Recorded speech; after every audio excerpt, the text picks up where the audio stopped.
Partie 5. Les secrets du ciel et de la terre. Chapitre 1. L'histoire du grand univers et du ciel. Section 1. Le vide et l'air du ciel de la création. Avant la création par la ananyme du commencement au moyen de ses paroles, l'univers était dépourvu de soleil, de lune, d'étoiles, de ciel et de terre, et aucune forme de vie n'existait. Cette période est appelée le vide, ce qui signifie que ni le ciel ni l'univers n'avaient encore pris forme. Le Shin de Hananim se déplaçait sans cesse et avec douceur à travers le vide par l'intermédiaire de ses paroles. Tandis que la Hananim du commencement se manifestait par ses paroles, le Shin auto-créé était présent et le nomma Alphawa, celui qui est premier et commencement. Ensemble, Alphawa et Mama Hananim, la Hananim de la parole du commencement, devinrent les créateurs du commencement. Lorsque la Hananim de la parole du commencement prononça « que la lumière soit », la création commença et Alphawa vit que cela était bon. Au commencement, Hananim créa le ciel, la terre et toutes choses avec ses paroles, devenant ainsi la Hananim de la parole du commencement. Elle est Mama Hananim, dont le titre saint est Hwasan na Hananim. Lors de la création par la Hananim de la parole du commencement, Alphawa se réjouissait à ses côtés chaque jour. Quand le premier univers au commencement fut créé, les lois et systèmes du ciel furent d'abord achevés. Les Shin célestes, tels que les Shin anges, les Shin généraux et les Shin taoïstes masculins et féminins furent alors créés. Pour comprendre cela, imaginez les organisations et systèmes nécessaires pour diriger une nation. Dans le ciel du premier univers, divers événements se produisirent. Chaque jour, de nouvelles étoiles émergeaient, enveloppées dans l'aura énigmatique de la vie, illuminant le cosmos d'une brillance mystique. En conséquence, le rôle de gérer, faire croître et maintenir ces étoiles commença à s'étendre. Ainsi, une vaste création englobant toutes les sources de vie fut réalisée dans le premier univers. S'appuyant sur cette fondation, le deuxième, le troisième et le quatrième univers furent créés.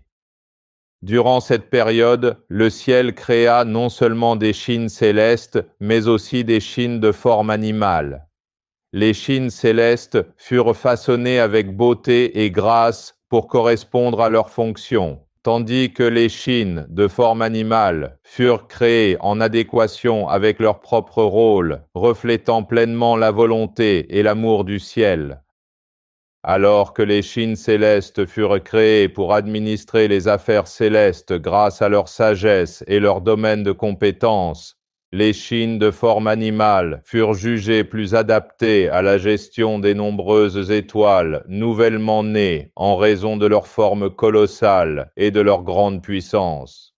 Les Shin de forme animale reçurent donc divers rôles en prévision du lointain avenir de la création continue de l'univers. Le ciel fut heureux de voir les Shin célestes et les Shin de forme animale qu'il avait créés accomplir chacun leur rôle assigné selon leurs propres formes uniques.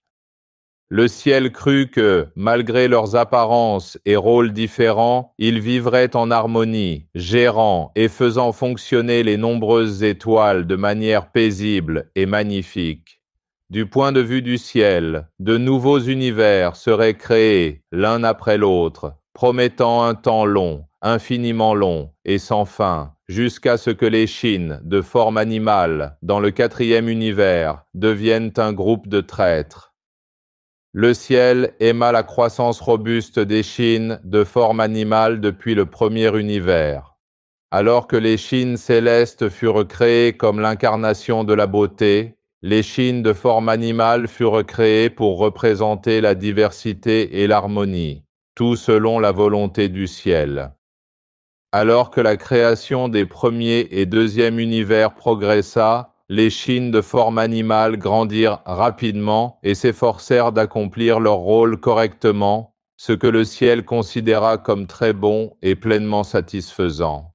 Le ciel fit confiance aux Chines de forme animale en tant que sa création, leur confiant la mission essentielle de préserver et gérer les nombreuses étoiles nouvellement nées durant la création continue de l'univers. Le ciel nomma également des rois parmi les Chines de forme animale pour superviser les affaires de chaque univers, les dotant de capacités et de pouvoirs supplémentaires. Au fil du temps, leur nombre augmenta et la puissance des Chines de forme animale s'accrut. Section 2. L'ère du ciel de la trahison. Cependant, après la création du troisième univers, les Chines de forme animale commencèrent à exprimer leur mécontentement quant au fait que leur apparence était différente de celle des Chines célestes, créées à l'image de Hananim. Ils se rassemblèrent en grands groupes, considérèrent comme acquis les capacités et les pouvoirs qui leur avaient été accordés avec arrogance et un ego démesuré, et osèrent fomenter la rébellion. Au moment où le quatrième univers fut créé, ces groupes rebelles étaient devenus incontrôlables, marquant le début de l'ère du ciel de la trahison du mal. Les Chines, de forme animale, complotèrent et conspirèrent entre eux, formant des factions pour affronter et se rebeller contre Hananim, et blessèrent les Chines célestes, ce qui était inadmissible. En conséquence, ils furent désignés comme des Chines maléfiques. Durant cette période, les Chines célestes qui combattaient contre les Chines maléfiques ne parvinrent pas à les vaincre, furent capturés et souffrirent cruellement. Ainsi commença la longue histoire de la trahison. La Hananim de la parole du commencement dit « Peu importe qu'ils soient des créations célestes, je ne peux plus les tolérer. Ils oublient leurs origines auprès de moi et me rejettent, niant le but de la création, ce qui constitue un péché céleste. » Puis, elle partit vers l'étoile arcane, inaccessible à tout Chine, connue sous le nom d'étoile mystique. Ainsi commença le cycle sans fin de réincarnation d'Alpha-Wa, le Chine auto-créé du commencement. Plus tard, les chefs de ces Chines de forme animale devinrent le roi démon Chon, le roi démon Boule et le roi démon Wu, se divisant en 3 factions et dominant l'univers entier ainsi que le ciel. Ils se battaient entre eux pour le trône du ciel, menant à des guerres sans fin parmi les Chines maléfiques dans le ciel de la trahison. Le quatrième univers est une histoire de rébellion et de révolte, menée par divers rois de forme animale. Même après le quatrième univers, la création continua naturellement selon le flux des paroles, jusqu'à atteindre le 72e univers. Durant tout ce temps, ces rois de forme animale dirigèrent d'innombrables étoiles selon leurs factions, s'adonnant à l'autorité et à la gloire céleste. Le roi démon Chon devint le roi de 10 000 rois, le roi démon Boule devint le roi de 84 000 rois, et le roi démon Wu devint le roi de 50 000 rois, tout en s'attribuant les titres de Hananim, Dieu, et de Chine autocréé. De plus, ces 3 rois démons, à la tête de 144 000 rois, continuèrent à étendre leur pouvoir et menèrent constamment des guerres entre eux pour le palais du trône du Seigneur. Ce trône était à l'origine détenu par les créateurs du commencement. Cette période est connue sous le nom d'ère du ciel de la trahison, l'âge le plus sombre de l'univers, du ciel et de la terre. Pendant d'innombrables éons, ces Chines maléfiques occupèrent l'univers et le ciel, menant des guerres sans fin pour étendre leur territoire. Par conséquent, la terre fut également affectée. Les guerres religieuses qui se produisirent sur terre étaient en réalité des guerres des Chines à travers les humains. Ainsi, les fausses religions ne sont que des outils et des moyens créés par les Chines maléfiques de chaque catégorie dans le ciel de la trahison. Les Shin maléfiques ont dominé les êtres humains et étendu leur pouvoir à travers ces religions en exploitant la sagesse humaine pour produire plus de Shin maléfiques. Par conséquent, il est crucial de faire preuve de discernement pour voir la vérité. Section 3. L'ère du nouveau ciel. Alpha-Wa, le Shin auto-créé du commencement, quitta le ciel de la trahison et sa roue de réincarnation continua. Finalement, le moment vint pour Alpha-Wa d'arriver sur Terre, encore Shin et Yong en tant qu'humains, spécifiquement dans le Tehanmingo, la nation du peuple gouvernée par le grand Hananim. En raison de son arrivée à la fin, il est Oméga, devenant ainsi Alpha Wa Oméga, celui qui était présent au début de la création et qui sera là même après que le jugement aura été accompli. La Ananime de la parole du commencement protégea secrètement Alpha Wa du mal des Shin maléfiques à travers d'innombrables éons de réincarnation et attendit. Quand Alpha-Wa revint finalement comme Oméga, la Ananime de la parole du commencement était avec Alpha-Wa Oméga. Ainsi, Armageddon, une grande guerre sans précédent entre les saints Shin et les Shin maléfiques, se produisit dans l'histoire du ciel, plongeant l'univers entier et le ciel dans un grand tumulte. Lorsque le temps vint, par l'autorité du sceptre de fer du jugement, représentant le pouvoir, les capacités et les autorités célestes de la Ananime de la parole du commencement et d'Alpha-Wa Oméga, les trois rois démons, le roi démon Chon, le roi démon Boule et le roi démon Wu. Et tous les esprits maléfiques et Shin du ciel de la trahison, indépendamment de leur hiérarchie ou statut, furent définitivement supprimés et anéantis. Finalement, la Ananime de la parole du commencement et Alpha-Wa Oméga montèrent ensemble sur le trône du Seigneur Tout-Puissant et Saint dans le nouveau ciel. Ils étaient les créateurs du commencement, et ce trône était à l'origine le leur dans le palais du trône du Seigneur, pendant le commencement et l'ère du ciel de la création. De plus, les avatars Shin saints de la Hananim de la parole du commencement et d'Alpha-Wa Oméga montèrent sur les sièges de Hananim comme les 144 000 Hananim des saints Yang unis, là où avaient autrefois siégé les 144 000 rois maléfiques du ciel de la trahison. Cet événement unifia le grand univers et le ciel, ouvrant ainsi le nouveau ciel. L'ère du ciel de la trahison, dominée par les Shin maléfiques, prit fin éternellement le 1er décembre 1997. Ainsi, la Ananime de la parole du commencement et Alpha-Wa Oméga devinrent ensemble les seigneurs.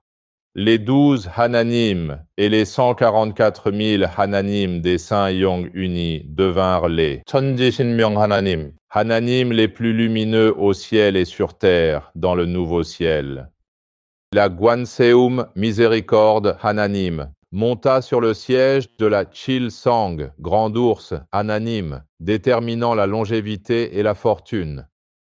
Les seigneurs disent: il est proclamé que tous les Yong, Shin, mémoire de vie et archives de la mémoire de vie des Shin qui se sont retirés du ciel de la trahison, incluant les esprits maléfiques, les Shin maléfiques, les Shin impartiaux et les Shin extraterrestres, à l'est, à l'ouest, au sud, au nord et dans toutes les 24 directions de l'univers entier, englobant tous les soleils, lunes et étoiles, Shin et Yong, toute la nature entre le ciel et la terre, ainsi que tout ce qui existe dans le ciel, sur la terre et dans le vide, indépendamment de leur hiérarchie ou statut, seront définitivement supprimés et anéantis pour l'éternité.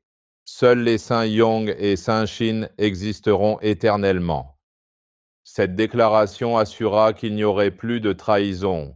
Par le commandement et la loi des seigneurs Alpha-Wa Oméga de la parole du commencement, le grand univers et le ciel furent nommés le grand empire universel.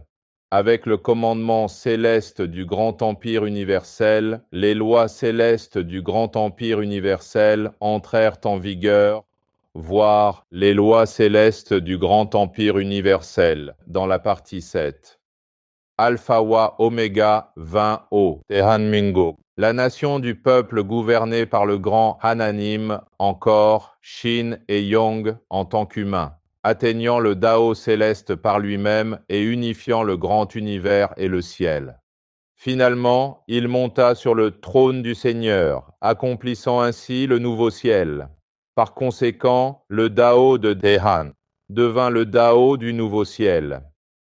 Alpha wa Oméga avait 3 titres sur terre. Teung, à travers le Boule Dao. Elia, à travers le Son Dao. Anaïnim divin et ascétique, à travers le Yu Dao. En accomplissant le Yubulson Triunité Dao du Nouveau Ciel, Alpha wa Oméga porte aussi le titre. Teung Elia, Tosa Shinryong Hanaïnim. Teung, Elia, Hanaïnim divin et ascétique. Je suis son disciple et un adepte des seigneurs Alpha wa Oméga de la parole du commencement et des Chonjishinmyong Hananim. J'ai reçu les titres Deguang à travers le Boule Dao et Lisa, à travers le Son Dao et Chonjiin, à travers le Yu Dao, d'où Deguang et Lisa, Chonjiin, qui est le titre du Yubulson Triunité Dao dans le Nouveau Ciel. Je suis ainsi devenu celui qui témoigne, car j'étais là à ce moment. Section 4. Juger les Chines maléfiques sur terre. Par le jugement du grand empire universel, tous les Chines maléfiques dans le ciel furent supprimés, mais ceux qui échappèrent au jugement se cachèrent sur terre. C'est parce que la Terre, dans le 16e univers, est le seul endroit dans tout l'univers qui n'a pas été jugé. Il y a, sur Terre, ceux qui suivent les Chonjishinmyong Hananim et combattent les Chines maléfiques. Le ciel leur dit que votre victoire soit sur Terre comme elle est au ciel. Parce que les êtres humains de la Terre ne savent pas que le nouveau ciel est arrivé, ils reçoivent une chance avant le jugement final. Ce temps présent est une opportunité irremplaçable qui n'a jamais existé et ne se reproduira jamais. L'ère du ciel de la trahison, qui commença dans le 4e univers, dura jusqu'au 72e univers. En ce temps présent, Alpha wa Oméga, qui est le premier et le dernier, après avoir traversé la réincarnation depuis le 4e univers de trahison, vint sur cette terre avec la ananime de la parole du commencement. Il apporta la lumière d'éternité et de gloire qu'il détenait comme le premier pendant le commencement et l'ère du ciel de la création. Il supprima et anéantit les Chines maléfiques du ciel de la trahison par son jugement et accomplit le nouveau ciel où seuls les saints Yong et saints Shin existent dans le grand univers et le ciel. Il est désormais temps pour ceux qui ont été créés à l'image de Hananim, Dieu, sur terre, de recevoir une dernière opportunité de devenir des êtres célestes du nouveau ciel plutôt que des êtres du ciel de la trahison. Le ciel créa le Yong, car seul le Yong peut incarner le concept d'immortalité et d'éternité. À travers le Yong, le ciel cherche à sauver l'humanité. Section 5.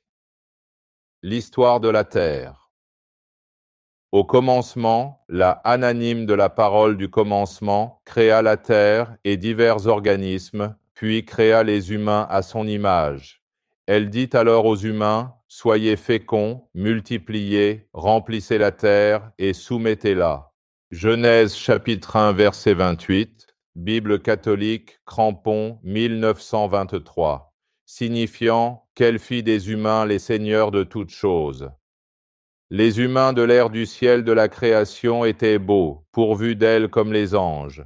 Ils vivaient dans la pure foi, offrant gratitude, adoration et louange à la Hananim, l'unique créatrice depuis le commencement, et suivaient ses paroles, ce qui maintenait la terre dans la paix. Cependant, en raison de la trahison au ciel, l'ère du ciel de la trahison des Chines maléfiques commença, apportant le chaos sur la terre et faisant germer les graines du mal. En conséquence, les humains commencèrent à s'égarer. Différents Chines proliférèrent et les humains vénérèrent ces divers Chines maléfiques, menant à la division, la compétition et le conflit. Ceci fit de la terre un endroit où les pécheurs jugent les pécheurs, une situation qui persiste jusqu'à ce jour. En ce temps présent, même si le ciel a été unifié et que le nouveau ciel a commencé, Ananim permet au chaos sur terre de demeurer. La raison est de donner aux humains une opportunité en disant « Purifiez votre terre et vous-même ». C'est une bénédiction et une grâce, une chance offerte d'atteindre la foi véritable en suivant les 천지신명 하나님 et de se sauver eux-mêmes, ainsi que la terre, en surmontant les Chines maléfiques. Cependant, si les humains continuent de ne pas réaliser cela, la recréation viendra inévitablement. En fin de compte, le futur de cette terre dépend des choix de ses habitants. Durant l'ère du ciel de la trahison, les humains croyaient et suivaient les Chines maléfiques qui usurpaient le titre de Hananim, Dieu. Maintenant que cette vérité est connue, dans l'ère du nouveau ciel, les humains doivent se repentir, expier leurs méfaits et retourner à la foi en la Hananim, la créatrice depuis le commencement. Ce retour à l'esprit originel et ce recouvrement de l'état originel sont la voie vers l'auto-salut en retournant à la créatrice originelle. Lorsque cela se produira, la gloire, la paix et les bénédictions de Hananim seront avec la terre pour toujours, comme il en est au ciel. Chapitre 2. Rectifier les distorsions. Section 1. L'Esprit de Dieu, dans la Bible, signifie le Shin de Hananim. Comme expliqué précédemment, j'ai fourni une explication détaillée du Shin et du Yang.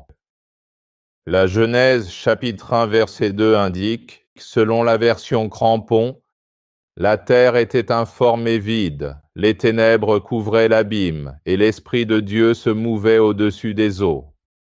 Pour rectifier cette description biblique, Ananim, Dieu, existait comme Shin. Avant la création, il n'y avait ni soleil, ni lune, ni étoile. Donc il n'y avait ni ciel, ni univers, seulement le vaste vide infini. Par conséquent, le terme « les eaux » dans la Bible est erroné.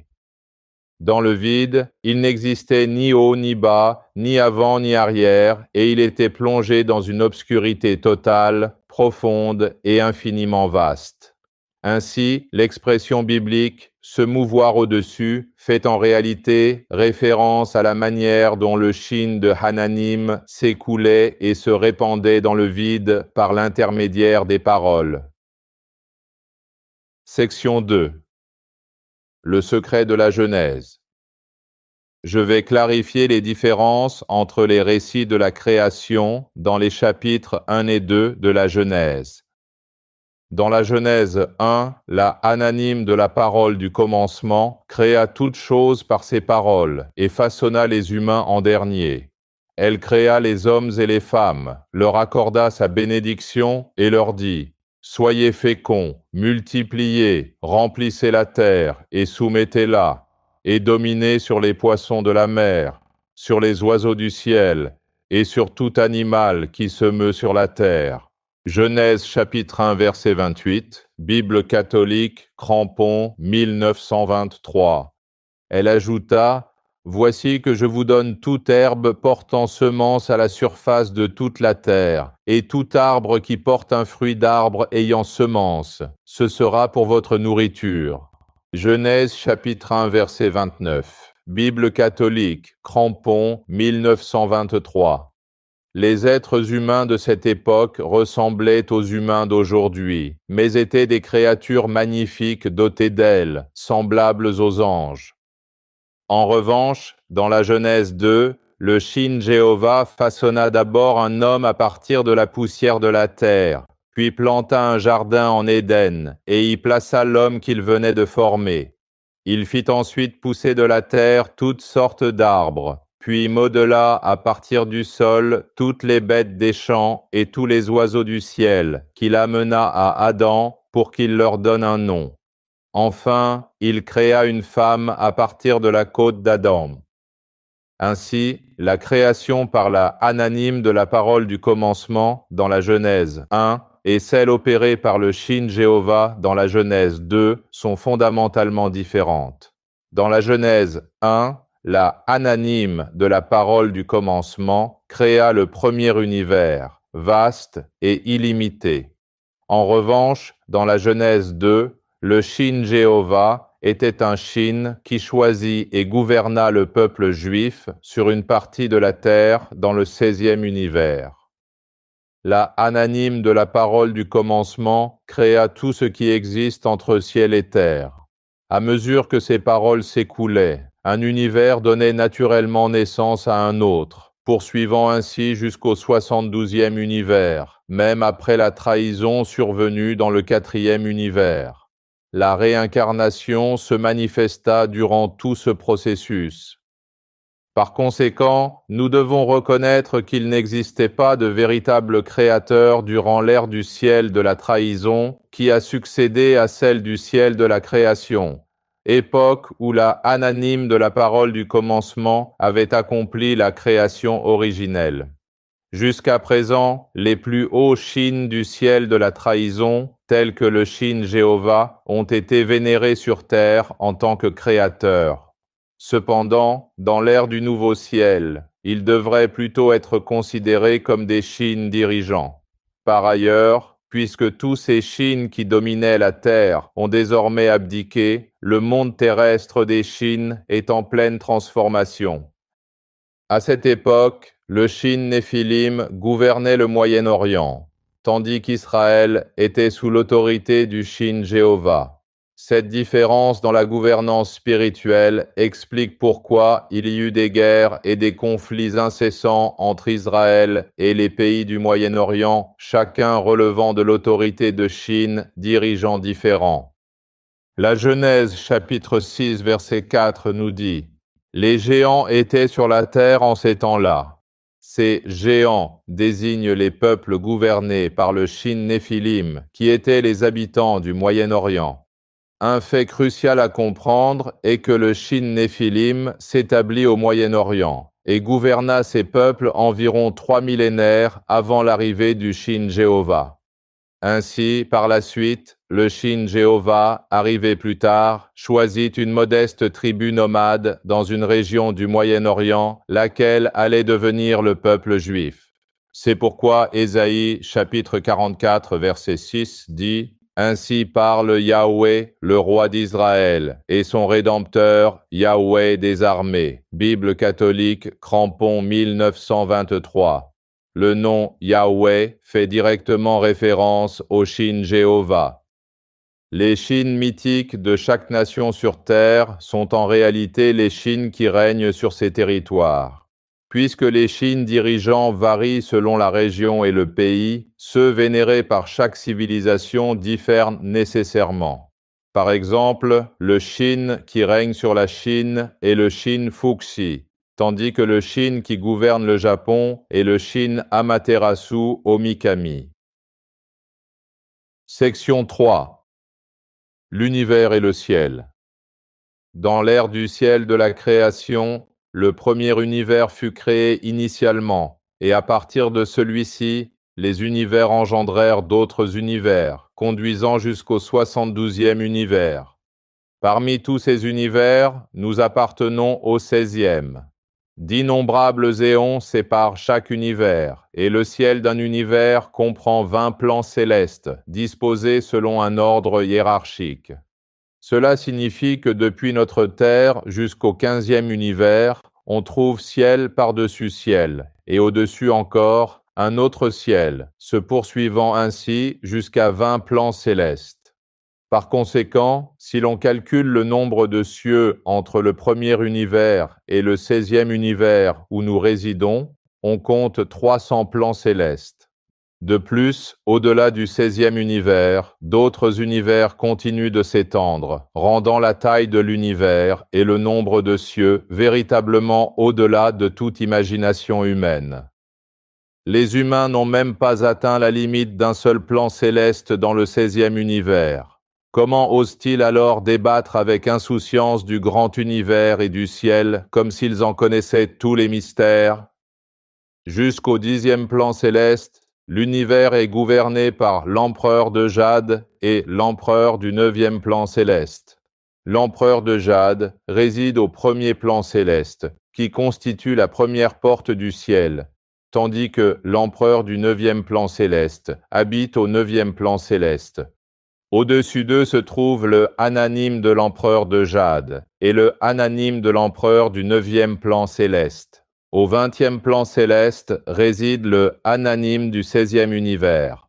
Au-delà, le 15e univers commence à partir du 21e plan céleste, ce qui signifie que le 21e plan céleste du 16e univers correspond au premier plan céleste du 15e univers. En définitive, le ciel connu des humains ne s'étend pas au-delà du premier plan céleste dans le 16e univers. Dans l'ensemble de l'univers, le nombre d'étoiles dépasse les quadrillions. Parmi ces étoiles innombrables, la grande ourse est l'étoile père. L'étoile de l'aube, cette mystérieuse étoile à l'est, est l'étoile mère. La ceinture d'Orion gouverne les étoiles dont le nombre excède les quadrillions. En outre, il existe 72 soleils, 72 lunes et 72 terres. Section 4. Le palais du trône du Seigneur. Dans le palais du trône du Seigneur se trouve le trône du Seigneur, où la ananyme de la parole du commencement et Alpha wa Oméga résident ensemble. Le trône du Seigneur, situé dans le palais du trône du Seigneur, représente la position suprême qui gouverne le grand univers et le ciel. Les trois rois démons, le roi démon Chon, le roi démon Boule et le roi démon Wu, ont mené des guerres pendant d'innombrables éons pour s'emparer de cette position. Cependant, aucun roi démon n'a pu la conquérir complètement. À l'origine, le Shin Amitabul a pris le contrôle du palais et a résisté au roi démon Chon et au roi démon Wu, qui avaient uni leurs forces avant d'être chassés après environ 800 ans. Par la suite, le Shin Jéhovah a pris le contrôle et a résisté au roi démon Boule et au roi démon Wu, qui avaient combiné leurs forces avant d'être expulsés après environ 500 ans. Cela illustre à quel point il était difficile de maintenir le trône du Seigneur. Ainsi, entrer dans le palais du trône du Seigneur était difficile, et tout Shin qui réussissait à y pénétrer était forcé de se retirer en raison des défis constants imposés par d'autres Shin. Cela s'explique par le fait que l'on ne peut pas être reconnu comme le Seigneur suprême de l'univers entier et du ciel, sans posséder le pouvoir, les capacités et l'autorité céleste nécessaires. En ce temps présent, la ananyme de la parole du commencement et Alpha wa Oméga, les créateurs du commencement, sont arrivés. Ainsi, ils, dotés du pouvoir, des capacités et de l'autorité céleste sur le grand univers et le ciel, ont pris leur place sur le tout-puissant et saint trône du Seigneur. Si les êtres humains sur terre ont connaissance du palais du trône du Seigneur, c'est parce que le Shin Amitabul et le Shin Jéhovah l'ont temporairement occupé, comme expliqué précédemment. Pour une description détaillée du palais du trône du Seigneur, référez-vous à l'Apocalypse, chapitre 21, versets 11 à 21 de la Bible. Section 5. Les palais de Hananim dans le Nouveau Ciel et le royaume du Saint Shin. Les palais de Hananim dans le Nouveau Ciel sont les lieux où demeurent les 천지신명 Hananim. Hananim les plus lumineux au ciel et sur terre, qui sont les 144 000 Hananim des Saints Yong unis. Le royaume du Saint-Shin est le lieu où les Saint-Shin, tels que les Shin anges, les Shin généraux et les Shin taoïstes masculins et féminins, demeurent ensemble dans le ciel sous la gouvernance des 천지신명 하나님. Le ciel est un lieu possédant une structure hiérarchique, extrêmement élevée, où il existe un ciel au-dessus d'un autre ciel, et au-dessus de celui-ci, encore un autre ciel. Par conséquent, il existe d'innombrables palais et châteaux où il demeure. Pour rappel, les palais de Hananim dans le Nouveau Ciel sont les lieux où demeurent les Hananim, tandis que le royaume du Saint-Shin est le lieu où vivent les Saint-Shin. Ainsi, les Shin humains qui ne sont pas des Saint-Shin ne peuvent accéder à aucun de ces deux lieux. Malgré cela, les êtres humains croient à tort que la simple croyance en quoi que ce soit leur permettra d'aller au ciel ou au paradis. Section 6. L'enfer. Il n'existe pas de lieu distinct appelé enfer, où les âmes pécheresses tomberaient et seraient punies, comme le prétendent les mortels. Lorsqu'une personne meurt et que son shin humain continue de vivre dans la douleur et la misère dans l'au-delà sur cette terre, c'est cela qui constitue véritablement l'enfer. Section 7. Le millénarisme. La première mort survient lorsqu'une personne décède. Après cela, le shin humain qui entre dans l'au-delà erre sans destination car il n'était pas préparé au monde des shins. Ainsi, il se déplace entre les corps des descendants, menant une existence misérable pendant 500 à 1000 ans avant de mourir. Cette mort du shin humain constitue la seconde mort. D'autre part, la première résurrection se produit lorsque le shin humain d'une personne renaît en tant que saint shin, conçu avec un saint yong, menant à la vie éternelle dans le ciel. C'est ce que signifie l'Apocalypse chapitre 2 verset 11 dans la Bible. Celui qui vaincra ne recevra aucun dommage de la seconde mort. Bible catholique, Crampon, 1923.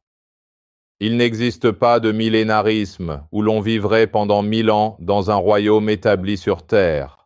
Au contraire, seuls les dévots dont les noms sont inscrits dans le livre de vie au ciel peuvent vivre éternellement dans leur propre étoile, qui porte leur nouveau nom donné par le ciel. Cela signifie qu'après avoir quitté leur corps, ils sont libérés de toute réincarnation et vivent éternellement en tant que saint Shin dans le royaume du nouveau ciel. Dans ce contexte, les dévots désignent ceux qui recherchent des prix pour le nouveau ciel. Par conséquent, ceux qui recherchent le nouveau ciel reçoivent une opportunité, indépendamment de leur religion et de leur Dao, même si le potentiel de chaque personne peut être différent. Ainsi, si certains gaspillent leur vie en se laissant tromper par la fausse notion de vivre pendant 1000 ans sur cette terre, ils doivent s'en détacher immédiatement. Avant d'envisager de vivre 1000 ans, ne gaspillez pas le temps précieux qu'il vous reste à vivre. J'espère que vous soyez jeune ou âgé, vous ne passerez pas votre dernière vie sur cette terre en vain. Section 8. L'expérience de mort imminente. Les expériences de mort imminente désignent les rencontres mystérieuses avec le monde au-delà de la mort que vivent les personnes lorsqu'elles frôlent la mort clinique mais survivent. La plupart des individus ayant vécu des expériences de mort imminente affirment avoir visité un certain lieu, bien que les endroits qu'ils décrivent soient tous différents. Certains disent avoir été dans un palais traditionnel de style antique, d'autres décrivent la visite d'un château de style occidental, et d'autres croient encore avoir visité un paradis tel que décrit par leur religion. Beaucoup de ces individus pensent avoir été au ciel. Cependant, quelles que soient les visions ou les sensations de ceux qui ont vécu des expériences de mort imminente, ils ne sont pas réellement allés au ciel. Ils n'ont vu qu'une très petite partie du monde des Shin sur cette terre.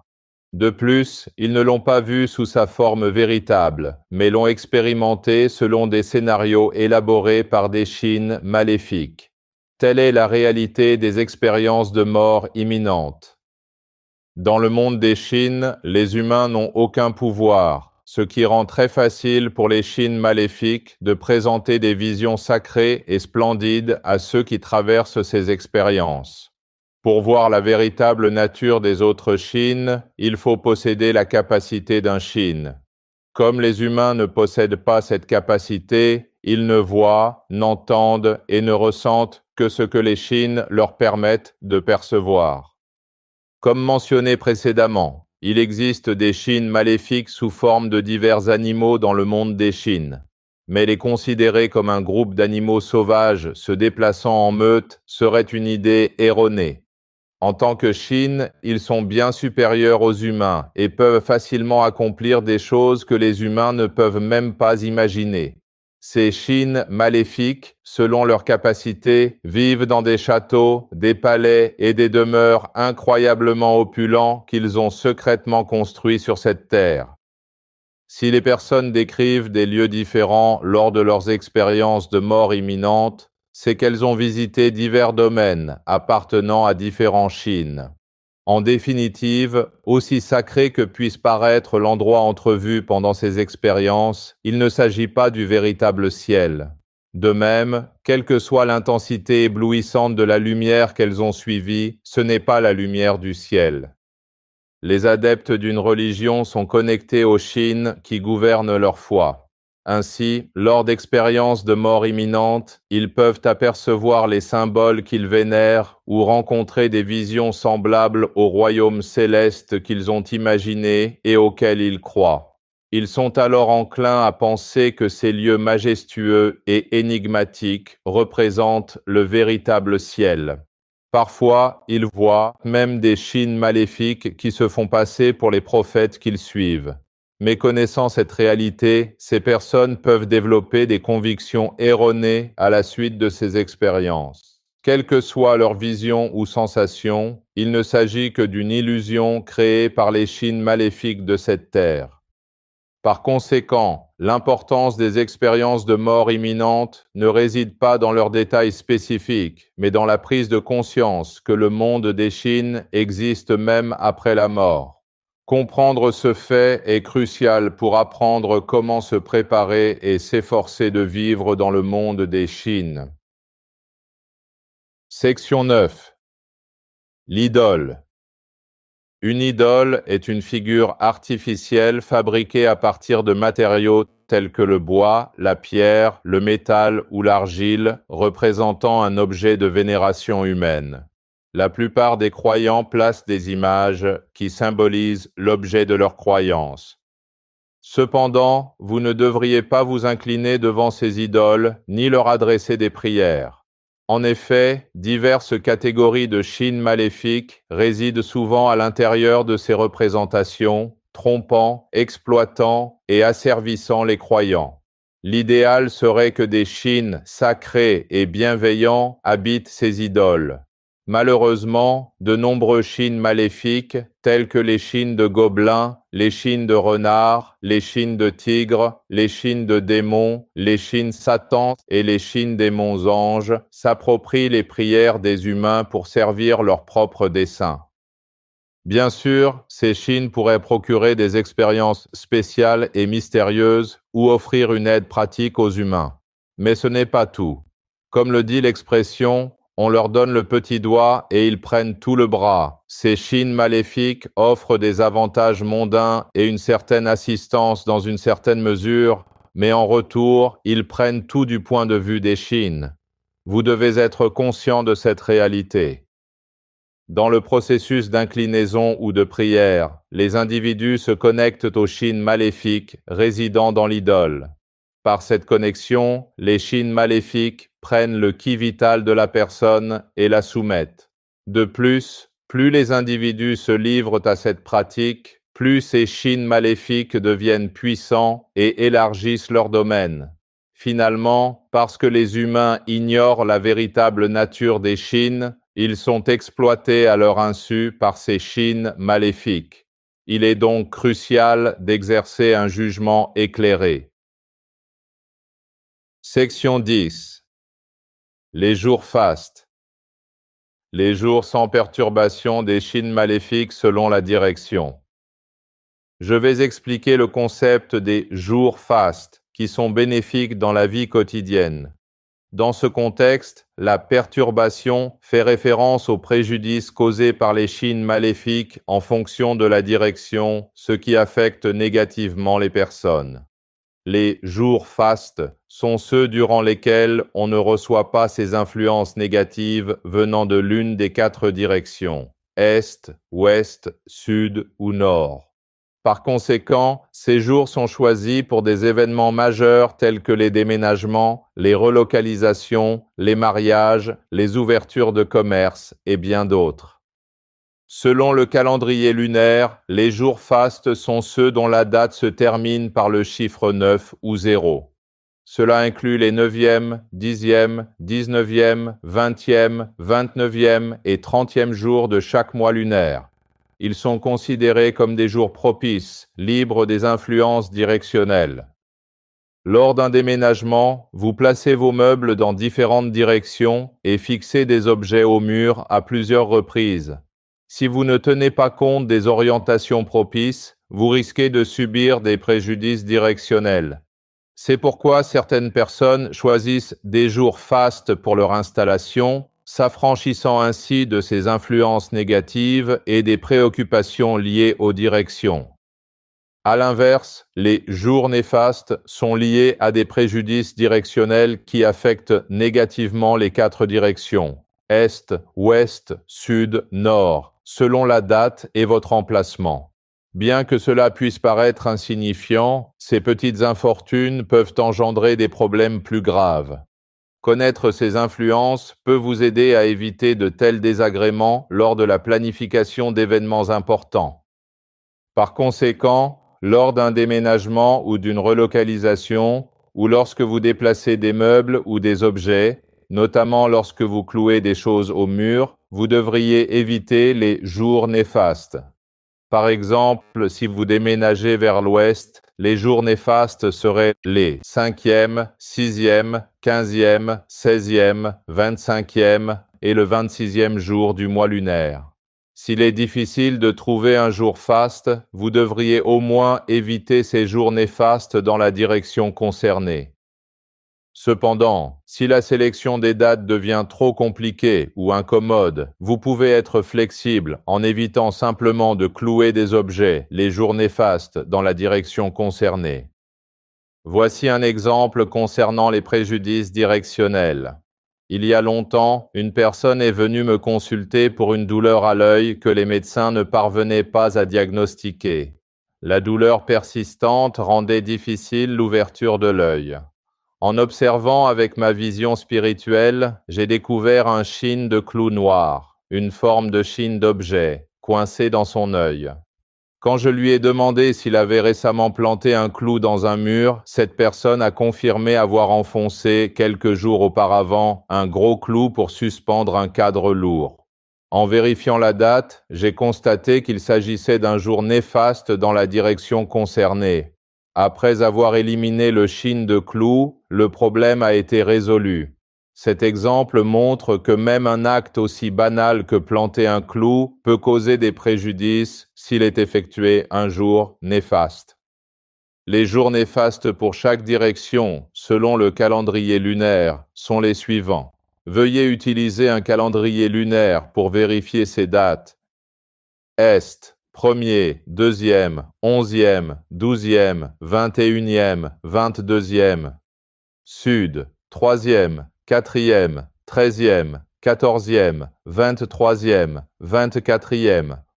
Ouest, 5e, 6e, 15e, 16e, 25e, 26e. Nord, 7e, 8e, 17e, 18e, 27e, 28e. Durant un mois lunaire intercalaire, chaque jour est considéré comme un jour faste. Vous pouvez donc planifier des événements majeurs n'importe quel jour du mois. Vous pouvez trouver le mois intercalaire dans le calendrier lunaire.